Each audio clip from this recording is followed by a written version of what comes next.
சமுதாயத்துல நிறைய பெற்றோர்கள் வந்து மார்க்க கல்விலாம் நீ படிக்க வேணாம், நீ வந்து டிகிரி மட்டும் படிச்சு வேலைக்கு போனா போதும், இன்ஜினியரிங் படி, டாக்டர் படி, அவனுக்கு தொழுகை சொல்லி கொடுக்காம, மதரசாக்கு அனுப்பாம, குரான் கல்வி சொல்லி கொடுக்காம, என் புள்ள வந்து டிகிரி முடிச்சுட்டு வேலைக்கு போனா போதும் அப்படின்ற மாதிரி அனுப்பி விடுறாங்க. அந்த பெற்றோர்களுக்கு நீங்க என்ன சொல்ல? அது வந்து அவங்களுக்கு வந்து தீன் இல்ல, ஈமான் இல்ல, தக்குவா இல்ல.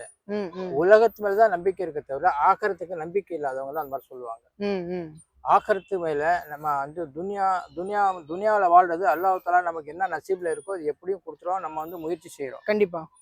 அதனால நம்ம ஆக்கறதுக்காக முயற்சி செஞ்சா நம்மளுடைய ஆக்கறத்துல என்ன எப்படி இருக்கணும்னா அந்த மாதிரி நம்ம வந்து தீனும் இருக்கணும், துனியாவும் இருக்கணும். கண்டிப்பா. இவங்க துனியா மட்டும் போனா போதும்னு சிலவங்க நினைக்கிறாங்க. அது தப்பு, ரொம்ப ரொம்ப தப்பு. சரி. பக்காவா ஈமான் இருக்கணும், தக்குவா இருக்கணும். பிள்ளைங்களை வந்து தீன் தான் நமக்கு முக்கியம். துனியாவோட வாழ்றதுக்கு அல்லாஹ் தஆலா நமக்கு எப்படியோ கொடுத்துருவான் இன்ஷா அல்லாஹ். கண்டிப்பா இன்ஷா அல்லாஹ். நமக்கு தீன் படிக்கிறதுக்கு தான் துனியாவோட ஆகிறதுக்கு உழைப்புக்காக தான் அல்லாஹ் இங்க அனுப்பியிருக்கான் உலகத்துக்கு. அந்த ஒரு சோதனை தான் இங்க.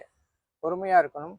நம்ம வந்து அடுத்தவங்களை பார்த்துட்டு ஆசைப்படுறது, அடுத்தவங்களை பார்த்துட்டு பொறாமப்படுறது, அதனால வாழ்க்கை ஒன்றும் ஆகாது. கண்டிப்பா.